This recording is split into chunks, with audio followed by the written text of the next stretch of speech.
El día de hoy estaremos hablando de la armadura de Dios. Tremendo consejo que Pablo nos da, así que no te lo pierdas. El día de hoy terminamos con la carta a los Efesios. Iniciamos después de esta introducción.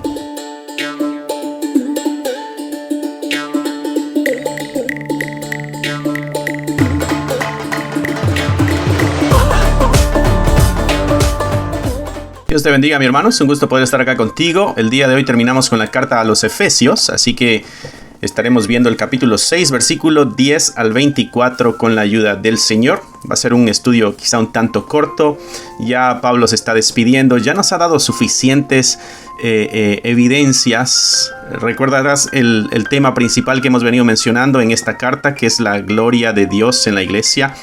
La iglesia debe dar a conocer a este Señor a través de su vida, su actitud, qué sé yo, su comportamiento en medio de la sociedad. Pablo nos ha dicho acerca de las relaciones interpersonales, relaciones familiares, relaciones en el ámbito laboral, relaciones con los gobernantes. Ha tocado todas las áreas donde la iglesia se desenvuelve y ha sido exhortada la iglesia a hacer esta luz en medio de este mundo, ¿no? Así que mi hermano Pablo continúa diciéndonos, y en este caso el día de hoy, una especie de advertencia, ¿no? Nos está advirtiendo por razones muy obvias. La iglesia, que es luz en medio de la oscuridad, bueno, va a tener enemigos, va a tener enemigos que intenten destruirle a la iglesia. Recuerda que si lo mismo hicieron, Jesucristo dijo, si van a matar al pastor, bueno, ¿qué más le pasará a las ovejas, ¿no? Así que la iglesia está en medio de conflictos, no solo con el mundo alrededor físico, sino también con enemigos espirituales. Y eso es lo que Pablo toca en esta sección el día de hoy.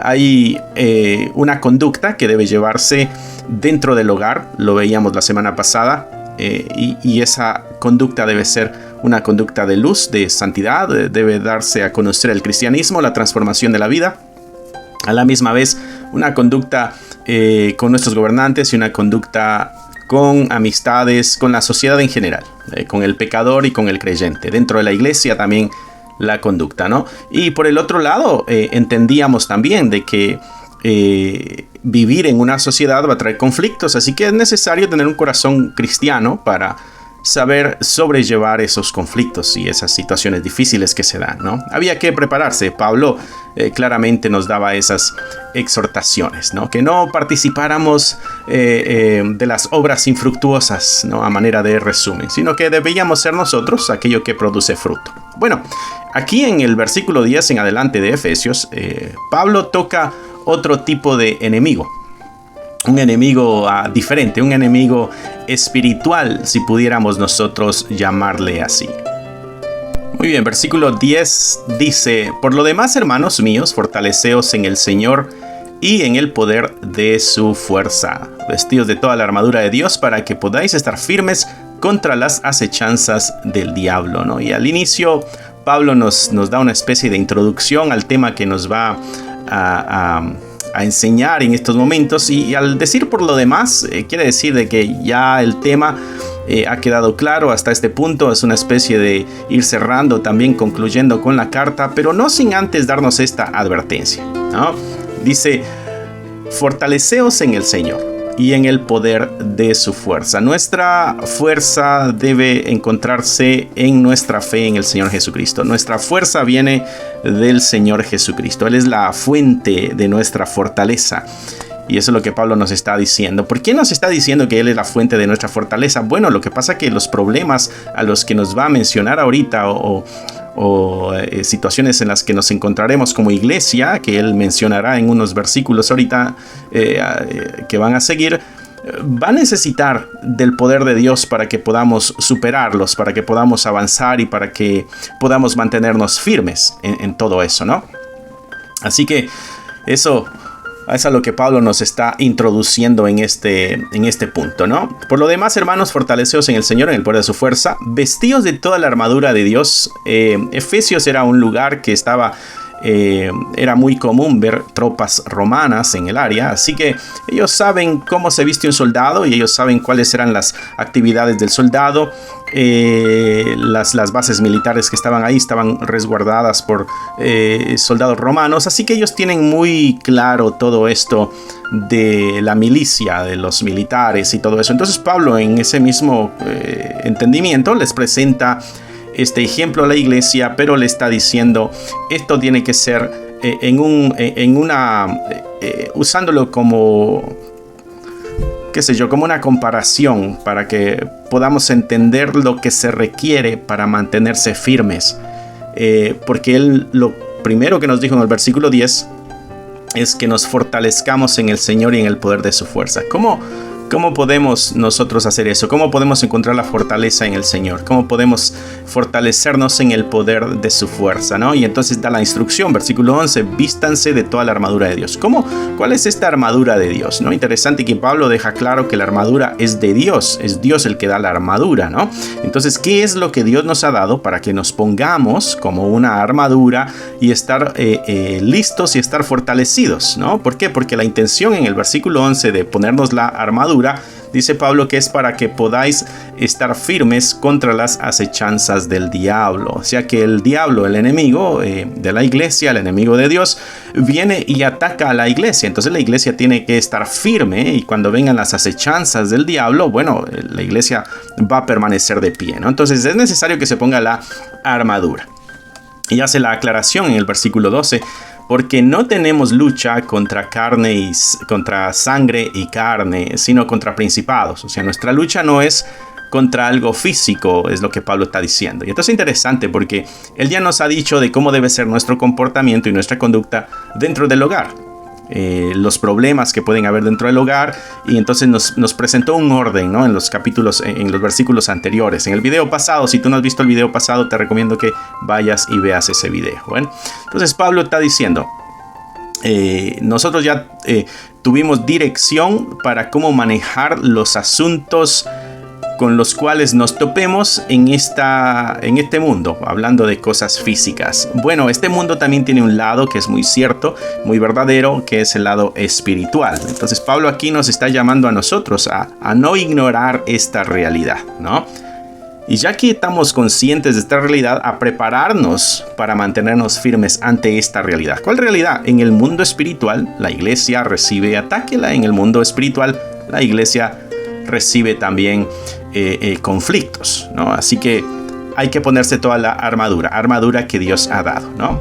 Nuestra lucha, dice Pablo en el versículo 12, no es contra sangre y contra carne, sino contra principados, contra potestades, contra gobernadores de las tinieblas de este siglo, contra huestes espirituales de maldad en las regiones celestes, ¿no? Interesante los títulos que de pronto nos presenta ahí Pablo, que pudieran ser un tanto confusos para nosotros, pero te voy a leer una sección acá interesante que nos va a dar cierta explicación para que más o menos podamos tener nosotros un entendimiento a lo que Pablo se está refiriendo, ¿no? Por ejemplo, cuando está hablando de potestades, principados, potestades, gobernadores de las tinieblas de este siglo, ¿no? Huestes espirituales de maldad. Algo que nos está diciendo al principio es de que este mundo espiritual está organizado, ¿no? Opera aparte del mundo natural, está en un mundo espiritual, pero nos deja Pablo claro de que este mundo está organizado, ¿no? Y entonces nos comienza a dar esta lista, ¿no? Cuando habla de principados, estoy leyendo un comentario bíblico, Mundo Hispano se llama, y en el comentario que tiene en cuanto al pasaje de Efesios dice principados. Principados es la jurisdicción de un príncipe, que aquí incluye, dice, a Satanás y todos sus subalternos, ¿no? Después cuando, ¿dónde vamos? Versículo 11, ¿no? Dice principados, de ahí dice potestades, ¿no? Otras versiones dicen autoridades, ¿ok? Son potencias, dice el comentario, que tienen poder e influencia sobre alguna jurisdicción específica, ¿no? También nos habla de los gobernantes de las tinieblas o gobernadores de las tinieblas, ¿no? Los que dominan dice el comentario, los dominadores del mundo de las tinieblas son los poderes cósmicos de las tinieblas que gobiernan en este mundo que es pecador, ¿no? Está hablando de demonios que se han infiltrado en sistemas políticos, en sistemas humanistas y aún de nuestro tiempo que pretenden dominar el sistema mundial, ¿no? Consolidarlo bajo un solo y nuevo orden sociopolítico, ¿no? Y aquí hay un ejemplo de eso. Un ejemplo son los movimientos contemporáneos de la nueva era. No estoy leyendo del comentario Mundo Hispano, ¿no? El otro grupo de los que Pablo menciona son huestes espirituales de maldad o espíritus de maldad, ¿no? Y dice que están en lugares celestiales, ¿no? El comentario dice que estas son las hordas de espíritus malignos que habitan y actúan en el mundo invisible. Y cuando habla de los lugares celestiales, no está hablando del cielo, sino que representa una esfera o un mundo espiritual que trasciende lo físico y lo temporal. Y continúo leyendo acá. Dice, con mayor razón tenemos que tener cuidado y estar prevenidos los cristianos que estamos gozándonos de todas las bendiciones espirituales en los lugares celestiales. Las huestes antagónicas y diabólicas han invadido la esfera donde se desarrolla la vida espiritual del creyente y donde habita la iglesia universal e invisible de Cristo. Y están librando un combate tenaz contra nosotros, la iglesia, ¿no? Eso es interesante. Esto lo leí del comentario bíblico Mundo Hispano en cuanto al tema de Efesios, aquí donde está hablando de la armadura de Dios. Entonces más o menos ahí nos dio algo para que podamos entender quizá las posiciones o qué sé yo de estos seres, ¿no? Cuando Pablo los menciona, principados, potestades, gobernadores de las tinieblas, y que están huestes espirituales, ¿no? En las regiones celestes. Entonces en el versículo 13 Pablo dice, por tanto, tomad toda la armadura de Dios para que podáis resistir en el día malo. ¿Cuál será ese día malo? Pues el día más difícil, el día de la tentación, el día en que vas a ser confrontado por todos estos seres espirituales con la intención de que te alejes de Dios, con la intención de que rompas tu relación con Dios, con la intención de que rompas tu relación con la iglesia, qué sé yo, todo lo que Pablo nos ha mostrado ya en la carta, ¿no? Entonces es un día difícil de tentación, ese es el día malo. Hasta aquí no está hablando del juicio final, no, está hablando de mantenerse firme en los momentos que son difíciles, ¿no? Dice, y habiendo acabado todo, te voy a leer otra vez el versículo 13. Por tanto, tomad toda la armadura de Dios para que podáis resistir en el día malo. Si tenemos la armadura, Pablo dice que vamos a poder resistir en el día malo, ¿no? Y ya que acabó todo eso, mantenernos firmes. Entonces hay dos características o dos exhortaciones que Pablo nos da en este versículo 13, ¿no? Ya que tenemos toda la armadura de Dios, no es parte de la armadura, no es alguna, dice que es toda la armadura de Dios. Ya que tenemos todo esto, entonces podremos resistir y podemos mantenernos firmes.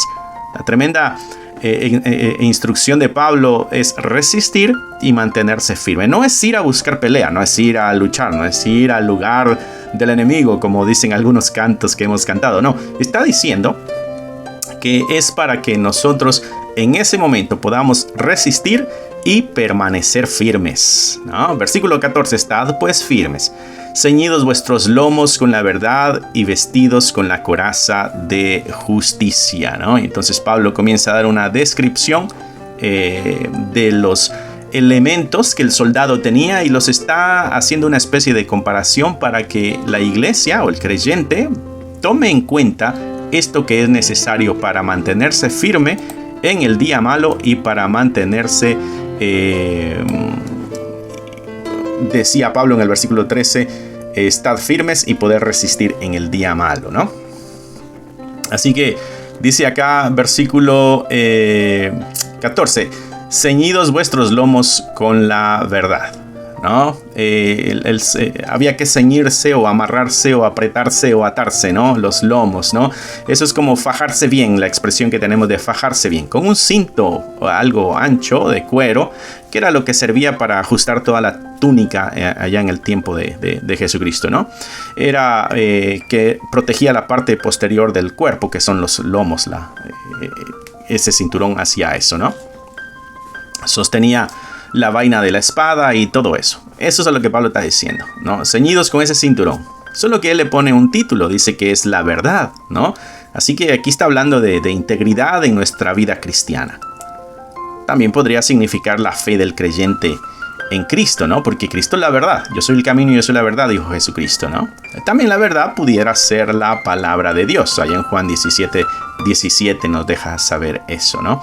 Así que el creyente tiene que estar bien firme, bien ceñido con la palabra de Dios, diríamos, bien ceñido en la fe en Cristo Jesús y bien ceñido con su vida sincera e íntegra en esta vida cristiana, ¿no? Así que algo bien interesante que Pablo le está diciendo a la iglesia. De ahí mismo en el versículo 14 dice, y vestidos con la coraza de justicia, ¿no? La coraza era una especie de armadura que protegía el pecho acá enfrente, ¿no? Era hecha de cuero, de metal y a veces de madera.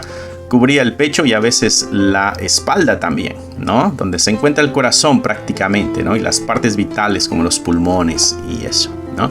En este contexto que Pablo lo está usando, la coraza es esta justicia perfecta de Dios en Cristo Jesús, que protege al cristiano, al que ha justificado de sus pecados, ¿no? Ya no hay ninguna condenación en él, dice Pablo ahí en Romanos capítulo 8. Así que cuando venga el que acusa, el que señala, el calumniador, que serían los ataques del diablo, cuando venga con sus acusaciones, bueno, esta coraza de justicia, ¿no?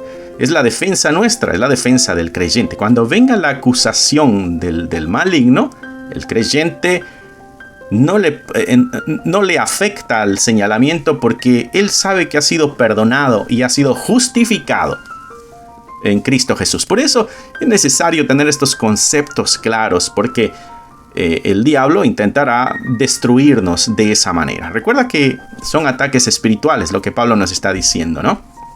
Así que la justicia de Dios es como esta coraza que cubre y que protege las áreas vitales de nuestra vida espiritual como creyentes, ¿no? Recuerda que los ataques son espirituales. Así que interesante la forma en que Pablo nos está ejemplificando nuestra responsabilidad para resistir y mantenernos firmes. Versículo 15 dice, y calzaos los pies con el apresto del evangelio de la paz, ¿no? Y calzaos los pies con el apresto del evangelio de la paz. Que los pies, las sandalias que usaban los soldados, en la parte de abajo tenían una especie de tachuelas o de clavos que les ayudan, así como los zapatos que usan las personas que hacen alpinismo, ¿no? Que suben las montañas o caminan en los senderos. Bueno, algo así era. La intención era estar parados en el suelo y que si son empujados, ellos mantenían siempre su posición. Así debe ser el calzado del creyente, ¿no? Donde esté firme. Y dice que este calzado es el evangelio de la paz, ¿no? El calzado del creyente es esta preparación para proclamar el evangelio de la paz. En otras palabras, ¿no? Nosotros tenemos que estar preparados con el evangelio de la paz. Debemos estar prestos para anunciarlo. O sea que el creyente, la forma de defenderse o una de las partes de la armadura es estar preparados para anunciar el evangelio. Debes conocer el evangelio entonces, ¿no? Esa paz que viene de reconocer que Cristo es el que vino a hacer esta unión y armonía una vez más con nuestro Creador, ¿no? Así que listos para anunciar el evangelio de la paz. Versículo 16 dice, sobre todo tomad el escudo de la fe, ¿no? O además de esto, ¿no? El escudo de la fe. El escudo era hecho de madera. El escudo que usaban los soldados romanos era hecho de madera. Estaba cubierto de cuero, ¿no? Era grande, pero no era algo tan pesado. Era algo que pudieran maniobrar los soldados, ¿no? Eso tenía una cubierta de cuero porque se mojaba. Y al estar mojado, cuando venían los dardos de fuego, pues ahí en eso se apagaban, ¿no? Así que por eso se mantenían mojados. Por eso tenían el cuero, para que se mojara. Era algo necesario en la lucha, porque a la distancia el enemigo podía atacar, ¿no? Y esto es lo que Pablo nos está tratando de decir aquí. El escudo de la fe, dice él, O sea que esta seguridad, esta confianza absoluta que debemos tener nosotros en nuestro Señor Jesucristo, ¿no? Ese es nuestro escudo, ¿no? El único armamento acá para la defensa de los ataques a distancia del enemigo. El escudo de la fe. Estar seguros de esta salvación que hemos recibido de nuestro Señor Jesucristo. Eso es lo que nos va a nosotros a proteger de los ataques a la distancia que pudiera hacer el enemigo. Versículo 17 dice: y tomad el yelmo de la salvación y la espada del Espíritu, que es la palabra de Dios. Y tomad el yelmo de la salvación y la espada del Espíritu, que es la palabra de Dios. La espada del Espíritu es la palabra de Dios, ¿no?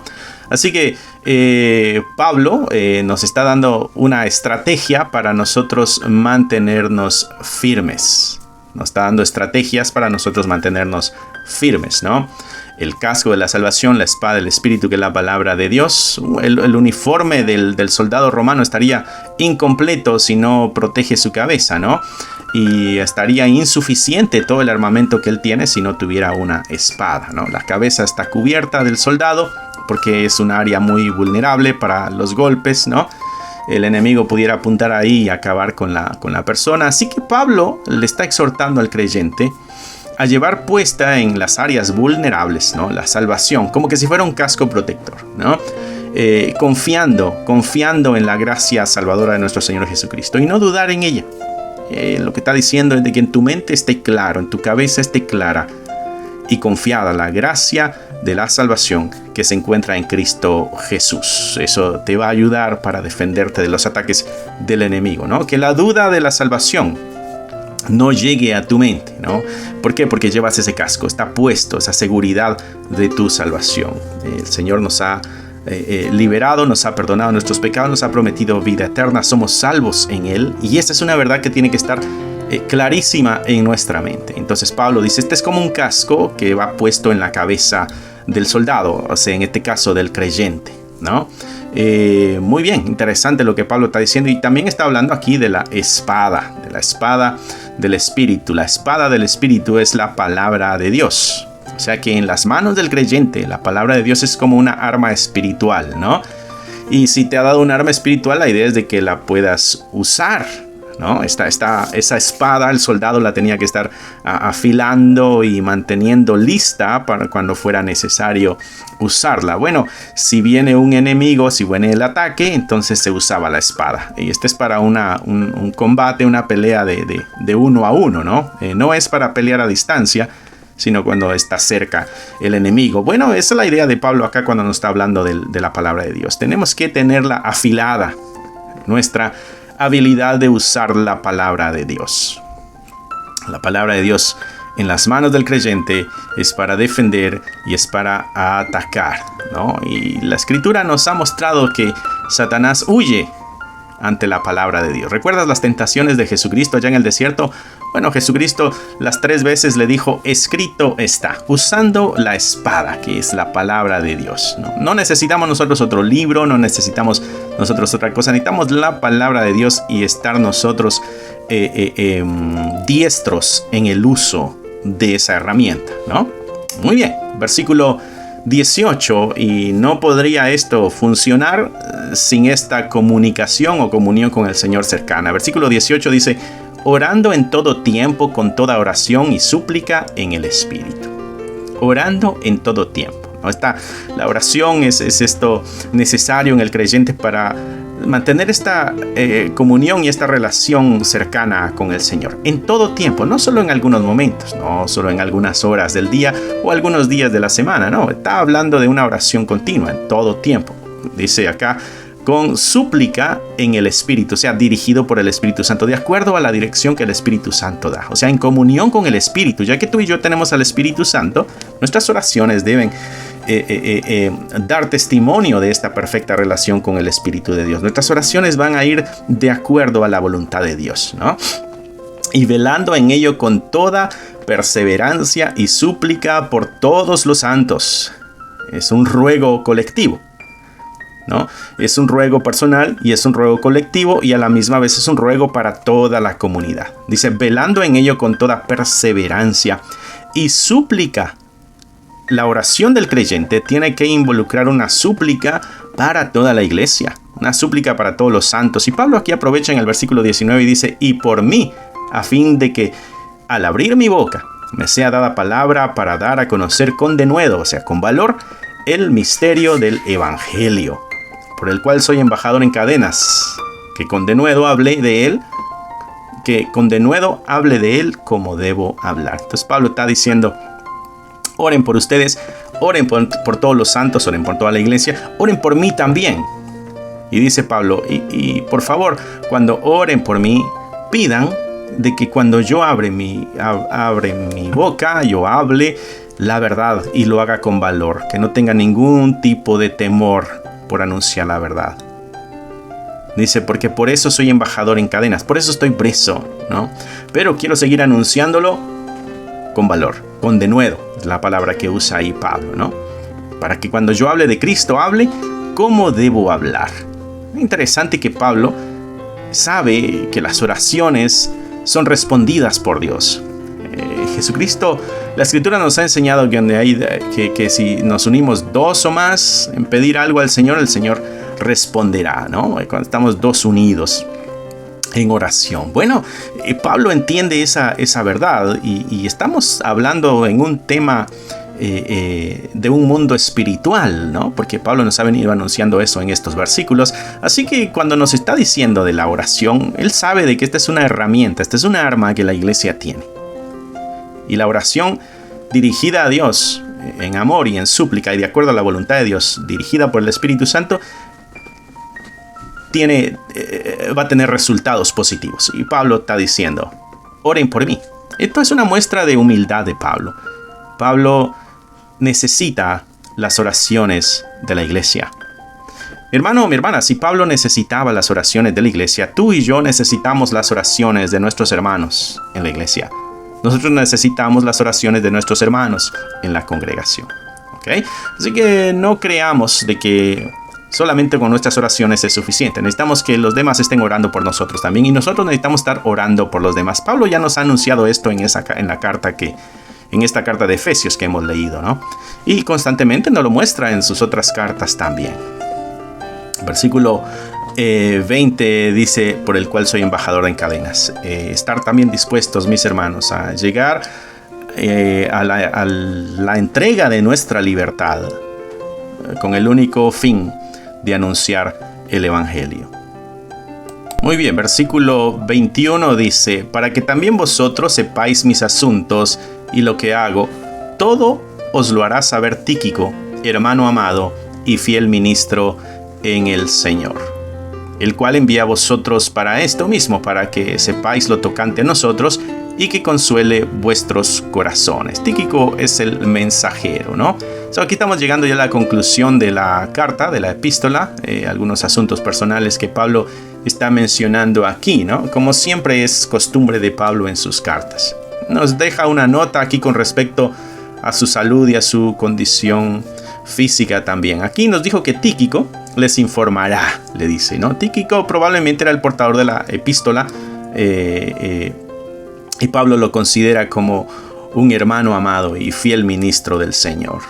O sea que hay una bonita y cercana relación entre ellos. Fue conocido por los hermanos de las iglesias que recibirían las cartas que portaba, ¿no? Así que había sido un colaborador en la obra, posiblemente en Roma. Pablo menciona a Tíquico también en la segunda carta a Timoteo, en el capítulo 4. Dice, a Tíquico envié a Éfeso, ¿no? Así que Pablo reitera el propósito de mandar a Tíquico para informar a los hermanos de su situación, ¿no? Y para que él anime los corazones de ellos también. La iglesia estaba un tanto turbada posiblemente por lo que le estuviera pasando a Pablo, ¿no? Las noticias del encarcelamiento de Pablo en Roma habían llegado a oídos de toda la iglesia de Éfeso seguramente y estarían expresando ellos alguna preocupación por él. Entonces Tíquico también lleva la función de animar y de consolar a la iglesia. Pablo termina acá esta carta con una bendición. Dice: paz sea a los hermanos y amor con fe de Dios Padre y del Señor Jesucristo. La gracia sea con todos los que aman a nuestro Señor Jesucristo con amor inalterable. Amén. Versículo 23, te lo voy a leer otra vez. Paz sea a los hermanos. Y sabemos de qué paz está hablando, ¿no? No es el terminar los problemas o los conflictos, sino que esta tranquilidad aún en medio de los conflictos. Paz sea a los hermanos y amor con fe, ¿no? Y hace acá una mezcla interesante. Amor con fe de Dios Padre y del Señor Jesucristo. El Padre y el Hijo. La gracia es este favor no merecido, esto que no merecemos, dice Pablo, que eso sea con todos los que aman a nuestro Señor Jesucristo, con un amor inalterable. Y nos hace una última recomendación. Amemos a Cristo y que nuestro amor no sea algo que se altere, que se adultere, que se cambie, que se transforme, sino que se mantenga firme todo el tiempo. Y así es como llegamos a la conclusión de esta carta, ¿no? Nos ha llevado hasta lo más alto Pablo en esta carta y nos ha dejado saber la importancia que hay en la iglesia acá en la tierra. La gloria de Dios en la iglesia, ¿no? Ese fue el propósito de esta carta, anunciarnos eso. Así que, mis hermanos, espero que haya sido de bendición el estudio que hemos tenido ya por varias semanas en esta carta. A mí me sirvió mucho, habló mucho a mi corazón, habló a mi vida y nos ayuda o nos exhorta a vernos como el Señor nos ve. Somos algo muy preciado para el Señor. Y por lo tanto, entonces nuestra conducta es clave. Por lo tanto, nos esforzamos y nos sacrificamos. Por lo tanto, luchamos para ser esa luz que se supone que debemos ser y ser esa sal en la tierra que se supone que debemos ser. Por lo tanto, nuestras relaciones familiares dan buen testimonio. Por lo tanto, nuestras relaciones dentro de la iglesia dan buen testimonio. Por lo tanto, nuestras relaciones con la sociedad allá afuera, con los empleados y con todo el mundo dan o deben dar buen testimonio. ¿Por qué? Porque somos la gloria de Dios, ¿no? Y Pablo termina así, de esta forma tan interesante su carta, ¿no? La gracia sea con todos los que aman a nuestro Señor Jesucristo con amor inalterable. Oremos a Dios para que ese amor se haga evidente en nuestras vidas como hijos amados de Él. ¿Okay? Así que Dios te bendiga, que Dios te guarde, mi hermano. Espero en el Señor que haya sido de gran bendición todo esto. Y bueno, cierra tus ojos, inclina tu rostro y nos encomendaremos al Señor. Bendito Padre, damos gracias por el día de hoy. Gracias por el gran amor y cuidado que tienes constantemente en nuestras vidas. Gracias por esta carta que nos recuerda de que como iglesia aquí encontramos tu gloria. Señor, ayúdanos a hacer esa iglesia gloriosa para ti. Ayúdanos a mantener firmes ante las acechanzas del enemigo. Ayúdanos a tomar en serio tu verdad, tu palabra, y que la vivamos como tú nos has encomendado vivir. Queremos tener este amor inalterable al que Pablo se refería en sus últimas palabras en esta carta de Efesios. Bendice a cada uno de mis hermanos que nos están viendo a través de este canal y pido, Señor, que todas las verdades que hay en tu palabra hayan quedado sembradas en cada uno de mis hermanos. En el nombre de Jesús oramos. Amén, amén y amén.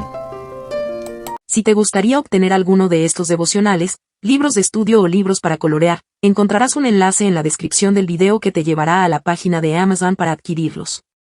Si aún no te has inscrito en el canal, te animo a que lo hagas para no perderte ninguno de los videos que estamos subiendo. Gracias por esperar hasta aquí. Que nuestro Señor te bendiga y nos vemos pronto.